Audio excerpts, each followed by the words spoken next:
50 went to Diddy, we went to, for Bad Boy. A lot of people don't know that. We had the meeting, and it was so crazy that Diddy didn't sign him. I know that was one of the biggest mistakes of Bad Boy. How do you know for sure that Puffy and Andre Harrell knew that Tupac was going to get set up at Quad Studios? They knew he was going to get dealt with. You understand? That end up getting Tupac shot by his actions. But Diddy used to with like Henchman and them. He used to be around.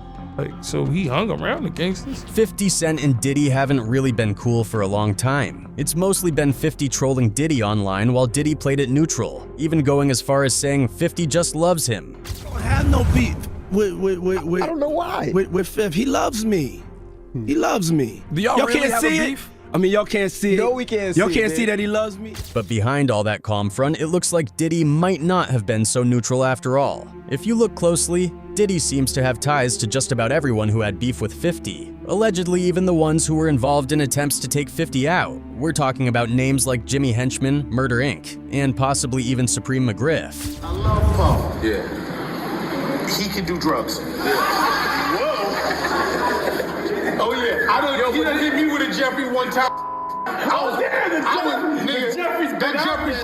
So it's not too far-fetched to think Diddy might have had a hand in it too. And maybe that's part of the reason why 50's been so relentless with the trolling and trying to expose him. Let's get into it. Let's start with Diddy and Jimmy Henchman. According to several sources, the two were pretty close. Jimmy was a well-known music executive, and Diddy, being the social butterfly of the industry, was known to mingle with just about everyone. So it wasn't really strange that the two hung out. But things got interesting during the beef between The Game, Jimmy Henchman, and G-Unit. Word is, Diddy stepped in and tried to play the role of peacemaker. Court records even back this up. In mid-2006, during the height of the tension, Diddy was present at a private meeting that included 50 Cent, Chris Lighty, Jimmy Henchman, and a few others. According to prosecutor Khalil Abdullah, what was supposed to be a peace talk ended up going left. Chris Lighty ended up punching Henchman in the face, and Diddy had to jump in to break up the fight. On the surface, it looked like Diddy was genuinely trying to ease tensions, but not everyone's buying that. A lot of people believe that this was just another one of Diddy's well-known facades, smiling and preaching peace publicly while moving very differently behind the scenes. Critics argue that if Diddy truly wanted to make peace, and if he was as close to Henchman as people say, then he should have at least warned 50 about the murder attempts that were allegedly being plotted by Henchman. Because let's be real, there's no way someone as connected as Diddy didn't know something about that. In 2007, things between G-Unit and Jimmy Henchman's crew took a wild and dangerous turn that pushed the beef way past music. It all started when Tony Yayo and another G-Unit affiliate, Lodi Mac, ran into Jimmy Henchman's teenage son out on the street.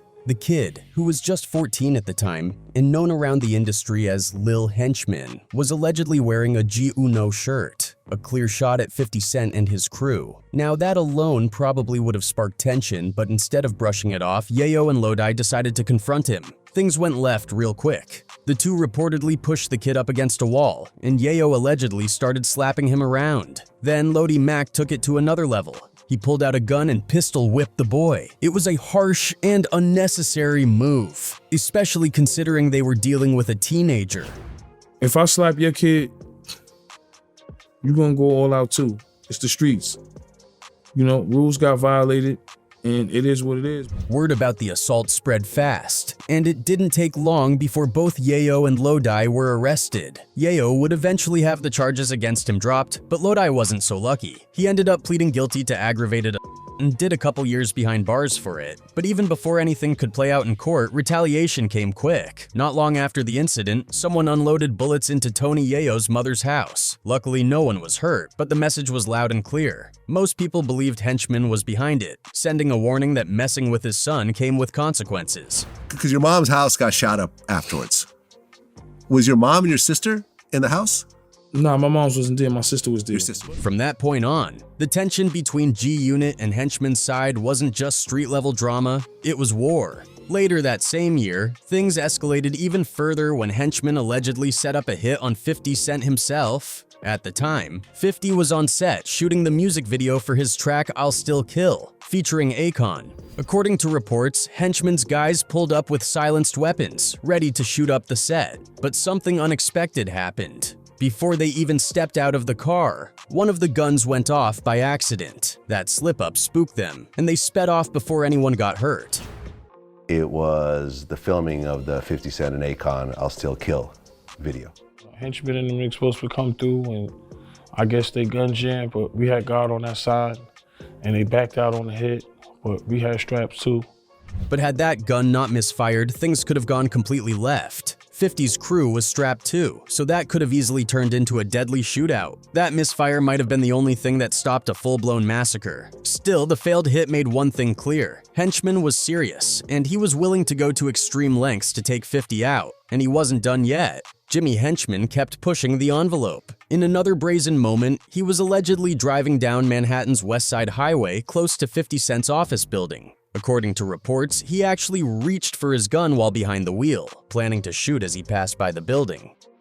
But just as he was about to make his move, he spotted some cops tailing him and had to back off. That might have saved lives again, but it definitely didn't stop Henchman's obsession with getting revenge. He started thinking even more dangerously. Realizing 50's team rolled around in bulletproof vehicles, Henchman supposedly came up with a deadly plan. He wanted to blow up 50's bulletproof van. Since bullets weren't working, he figured an explosion was the only way to really get to him. That level of plotting shows just how deep and personal the beef had gotten. And then came another attempt, this one aimed at Tony Yayo again. One day, Henchman reportedly saw Yayo's Bentley parked and decided it was the perfect moment. He opened fire, spraying the vehicle with bullets. What he didn't realize was that Yayo wasn't actually in the Bentley. He was sitting in his bulletproof van parked just behind it, watching the whole thing go down. Yayo came out of it unharmed. Again, luck and security saved the day. You know, my issue was really more with Jimmy Henchman. And then, you know, as we leaving, I left Apollo. I'm around the corner, my Bentley got shot up, but luckily I was in my bulletproof truck behind the Bentley. There were even whispers going around that Jimmy Henchman might have had something to do with 50 Cent's house mysteriously burning down. While nothing was ever confirmed and no hard proof surfaced, the streets were definitely talking. Given how tense things had gotten and the history of attempted hits, people couldn't help but suspect that Henchman might have been behind it. Even without solid evidence, the speculation only added fuel to an already raging fire. At this point, both sides were deep in the trenches, and it was clear nobody was playing fair. Then in 2009, everything hit a new level when things turned deadly once again. Just 2 weeks after Lodi Mack got out of prison, the same G-Unit affiliate who had Jimmy Henchman's son back in 2007. He was shot and killed in cold blood in the middle of a Bronx street. The murder rocked the streets and set off alarm bells everywhere. Almost immediately, fingers started pointing in one direction: Jimmy Henchman.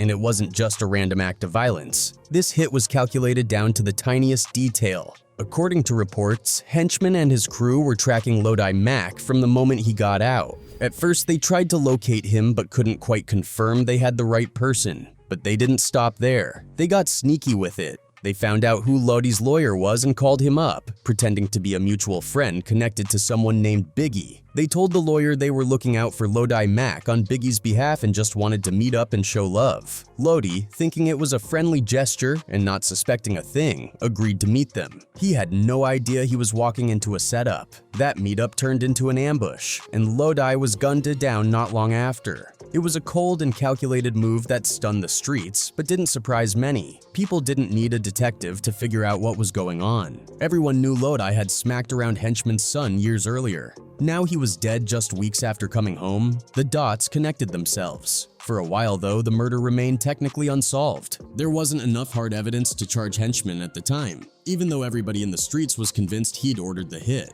While law enforcement tried to build a case around Lodi Mack's killing, Henchman's empire was already starting to crumble in other ways. In 2010, the feds finally caught up with him, and not just for one thing, but a laundry list of serious charges. He was indicted for running a massive coke trafficking ring, along with charges of money laundering and witness tampering.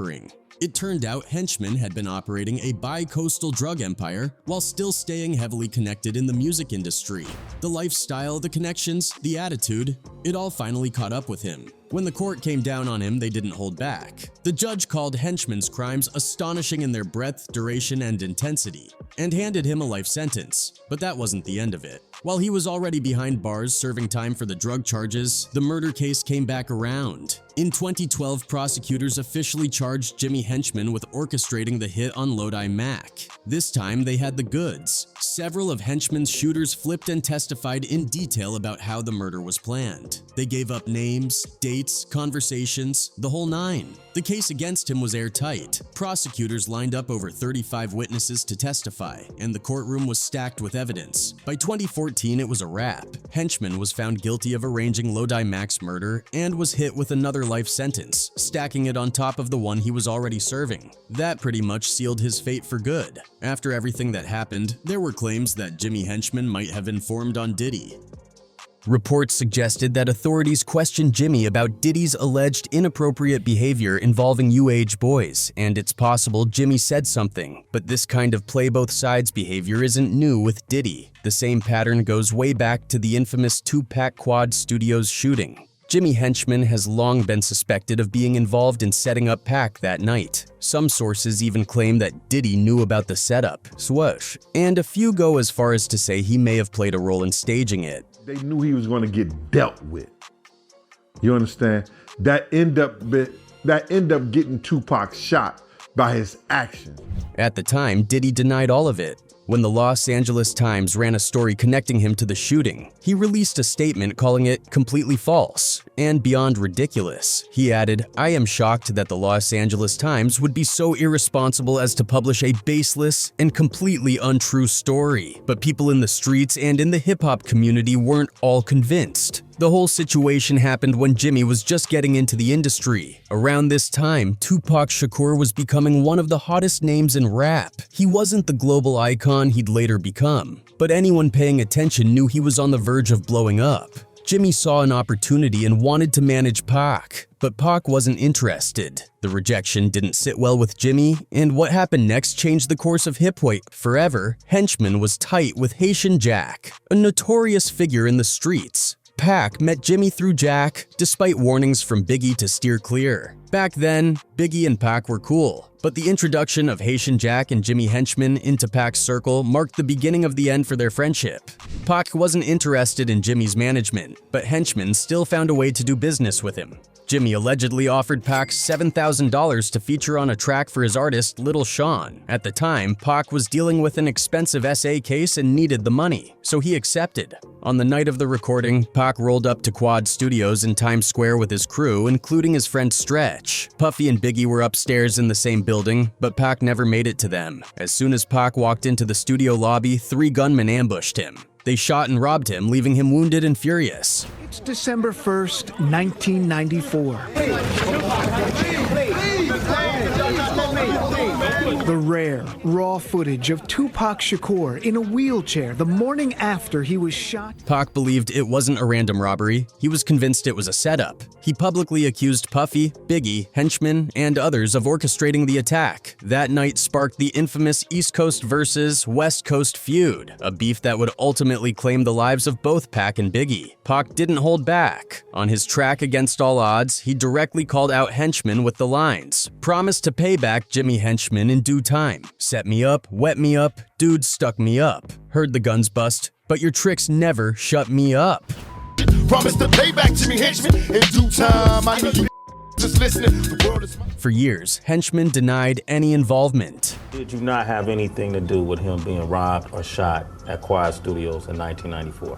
Absolutely never even knew about it, never heard about it. But in 2011, a man named Dexter Isaac, an old associate of Jimmy's who was serving a life sentence, came forward with a bombshell claim. Isaac said Jimmy had paid him $2,500 to rob Pac and even let him keep all the jewelry they snatched, except for one ring that Jimmy wanted for himself. Isaac also claimed that Stretch, Pac's close friend, was in on the setup. Jimmy allegedly gave Stretch a quarter brick of coke as payment for lining Pac up. A year after the robbery, Stretch was killed in a drive-by shooting.